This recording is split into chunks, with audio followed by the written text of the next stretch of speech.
अभी में मैडम कंगना रनौत मंडी से लोकसभा का फेस होगा।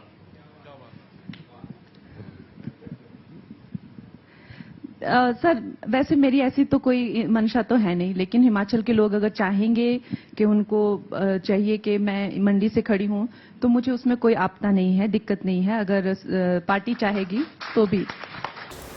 नमस्ते दोस्तों, आज इस वीडियो में हम कंगना रनौत के 2 महीने की जर्नी जो वो चुन कर आई हैं लोकसभा के अंदर, और इस 2 महीने में उन्होंने क्या क्या किया है, क्या इनके साथ हुआ है और किस तरीके से इन्होंने इंटरव्यू दिया जिसकी वजह से विवाद हुआ, इनको थप्पड़ पड़े, मतलब पूरी जर्नी में आपको इस वीडियो में दिखाने वाली हूँ। तो चलिए वीडियो को शुरू करते हैं। राजनीति के 2-3 महीनों में आप समझ गई हैं कि कास्ट जो है एक बहुत ही सेंसिटिव इशू है इस देश में, और वो पॉलिटिकली आपको बहुत नुकसान पहुंचा सकता है सिस्टम के खिलाफ बोलना। क्या आप ये समझ पाई हैं? ऐसा बिगड़ा हुआ ये जो शहजादा है, ये जो वहां पे एक दिल्ली में बैठा हुआ है, ऐसा बिगड़ा हुआ शहजादा, और एक यहाँ पर भी है। चोरों की सरकार को जो है हमने जड़ से उखाड़ के फेंकना है। ये हमारा सौभाग्य है, जैसे तैसे हमें जो है ये 1 जून का मौका मिला है, अब हमें हाथ से नहीं जाने देना है। ये हमारे नेताओं को उठा के फेंकते हैं, विधानसभा में कमांडो बुला के फेंकते हैं। सुक्खू जो है घमंड में चकनाचूर है। एक कहावत है, कहते हैं कि जब किसी इंसान के चरित्र का पता करना हो तो उसे पावर दे के देखो। मैं कंगना रनौत जो लोकसभा की सदस्य निर्वाचित हुई हूँ, ईश्वर की शपथ लेती हूँ कि विधि द्वारा स्थापित भारत के संविधान के प्रति सच्ची श्रद्धा और निष्ठा रखूंगी। सवित्रा बहनी, अरे कहाँ हो? हम यहाँ हैं। अरे छत पर क्या चोंच लड़ा रही हो? गजब हो गया बहनी, सुनोगी तो हैरान रह जाओगी। अरे ऐसा क्या हो गया? सबसे पहले तो I am safe, I am perfectly fine. मेरी माँ बैठी थी उस टाइम जब इसने बयान दिया था। लोकसभा चुनाव 2024 में हिमाचल प्रदेश की मंडी सीट से कंगना रनौत ने शानदार जीत हासिल की और वो सांसद भी बन गई। लेकिन सांसद बनने के बाद कंगना के साथ एक ऐसी घटना घट गई जिसके बारे में उन्होंने सपने में भी सोचा नहीं होगा। जी हाँ, कंगना रनौत थप्पड़ कांड का शिकार हो गई। हैरानी की बात तो यह है कि एक महिला जवान ने कंगना को थप्पड़ जड़ा। 2024 का बजट है, ये सब वर्गों को जो है वो शक्ति प्रदान करने वाला बजट है। इस बजट से जो है वो हमारी अर्थव्यवस्था को भी तीव्रता मिलेगी महोदय जी।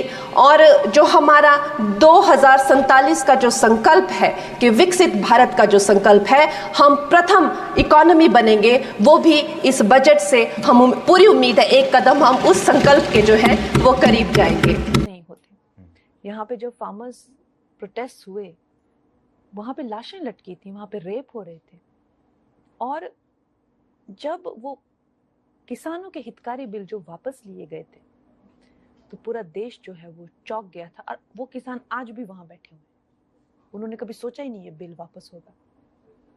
वो बड़ी लंबी प्लानिंग थी जैसे बांग्लादेश में हुई है। तो इस तरह के षड्यंत्र, और आपको क्या लगता है किसानों, चाइना, अमेरिका, इस तरह की जो विदेशी जो शक्तियां हैं वो यहाँ काम कर रही हैं।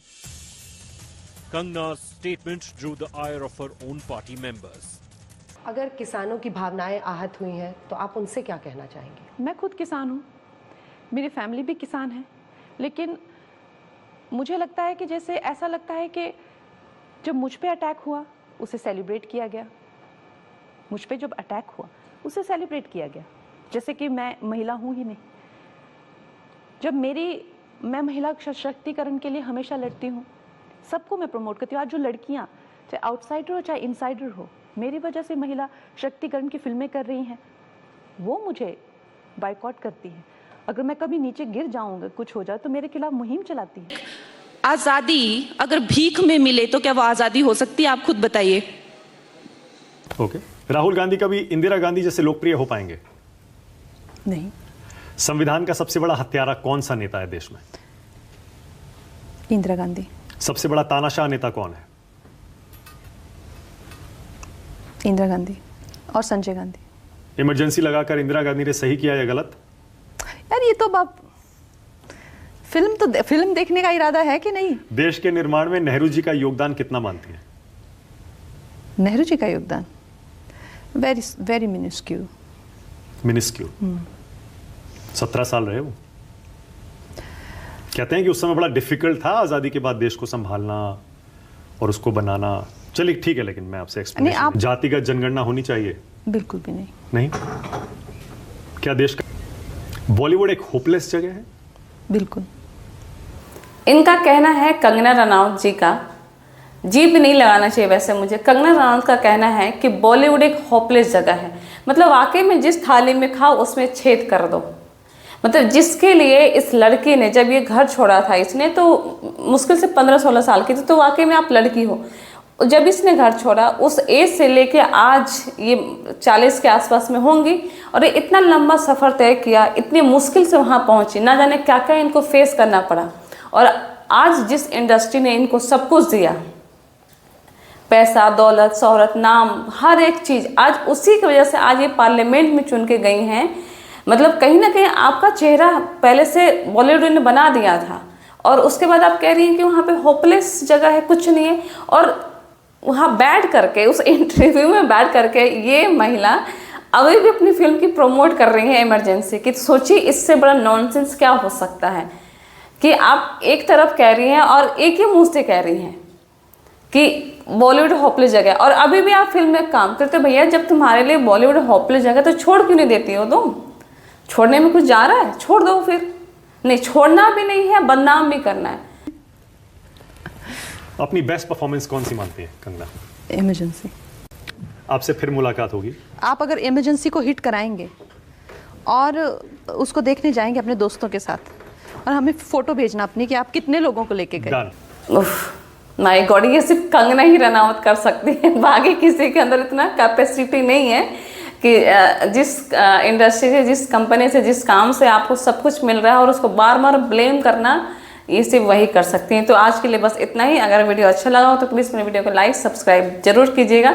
मिलते हैं नेक्स्ट वीडियो में, तब तक आप अपना और अपने परिवार का ख्याल रखिएगा। नमस्ते।